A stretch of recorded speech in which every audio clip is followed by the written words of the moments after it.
I was taking out the garbage when I noticed a phone half buried under a pile of papers. My first thought was to ignore it, but curiosity won. I was shocked when it unlocked without a passcode. Who leaves a phone unlocked in 2025? The first thing I did was to check the gallery. Found thousands of photos, travel shots, sketches, sunsets, people smiling, people crying, random street corners, a girl with freckles laughing in every other picture, a guy standing on rooftops at sunset.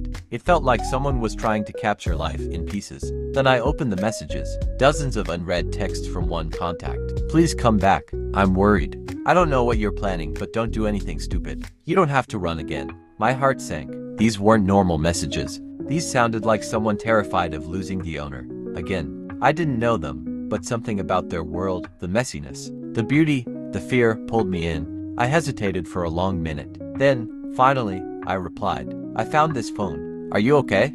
I expected silence. But 1 minute later, they responded, where did you find it? And that message, that single, trembling message, started everything. A mystery, a reunion, a truth I wasn't ready for, and a secret the owner had been hiding from everyone, including themselves. As I talked to the person on the other end, I realized something. The phone wasn't lost. It was left behind on purpose. Someone wanted to disappear, and I was the one who found the last clue they dropped. It was a folded piece of paper, small, rushed handwriting, almost torn from panic. It only had 4 words, stop looking for me. My stomach dropped. This wasn't just a prank or some schoolyard mystery anymore. Someone didn't want to be found, and they were getting desperate. But what scared me the most was the last part. The paper had a faint smudge on it, a fingerprint, and it wasn't mine. I kept it hidden. That same evening, I went home and laid all the clues on my bed, the weird notes, the sketch of the abandoned building, the photo of a locker I didn't recognize, and now this new warning. None of it made sense, until I received a message from an unknown number. It said, you shouldn't have that clue. Meet me tonight. Same place. I froze. What place? I'd never met them before. Then I realized, they meant the old basketball court behind the school, the one nobody used anymore, the same spot where I found the first clue.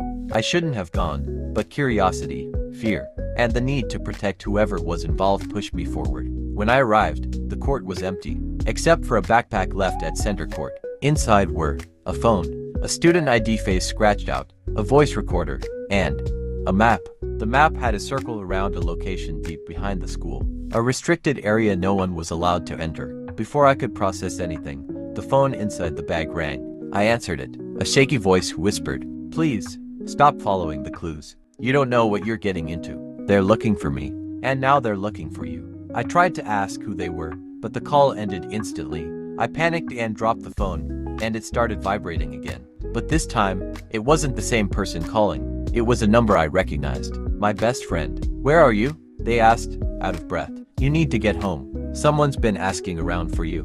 My blood ran cold. I looked around the empty court. Someone was watching me. I felt eyes on me, but no matter where I turned, no one was there. I grabbed the map and ran. The next day at school, everything felt different. People whispered when I walked past. Teachers acted strange, and the security guard kept giving me long, uncomfortable stares. During lunch, a girl I'd never spoken to before sat beside me and whispered, you're involved now, aren't you? With the missing student. I froze. Missing? Student. No one had told me someone was missing. She leaned in closer. They think you might be the last person who saw them. Be careful who you trust. The more I tried to understand, the more danger I felt closing in. And the worst part, that night, someone slid a note under my bedroom door. You found the last clue. Now find me. At first, I didn't think much of it. A tiny folded square of paper lying near the hallway corner. But when I opened it, my heart stopped. It wasn't just another note. It was a map, hand-drawn, leading to the back entrance of the old auditorium. The one nobody used anymore. And written at the bottom in small, messy handwriting. If you want the truth, come alone. I swallowed hard. Why me? Why was I the one finding this clue? Was someone setting me up? Or trying to help me? After school, I followed the map. The closer I got to the abandoned auditorium, the more everything felt wrong. The air was colder. The hallways were silent. My footsteps echoed like they didn't belong to me. When I reached the door, there was another note taped to it. You already know more than you think. I pushed the door open. Inside, dust floated like tiny snowflakes. In the thin stream of light coming from a cracked window, old chairs were stacked in messy towers. The stage curtain hung in shreds. And then, I heard breathing. Not mine. Someone was behind the stage.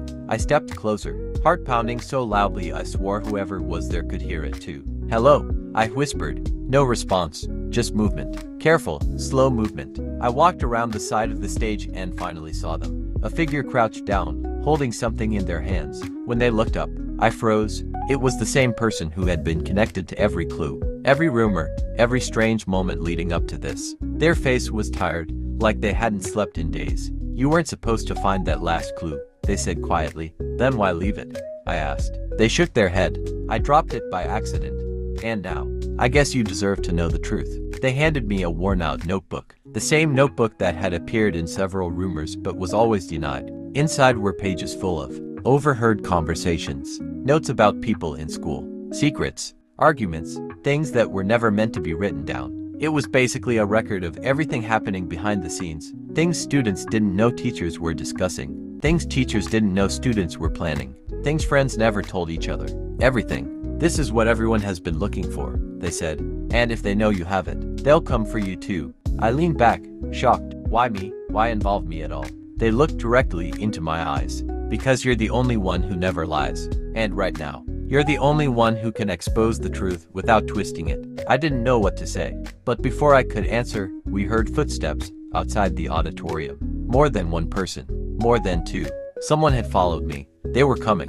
And whatever happened next, I knew everything was about to change.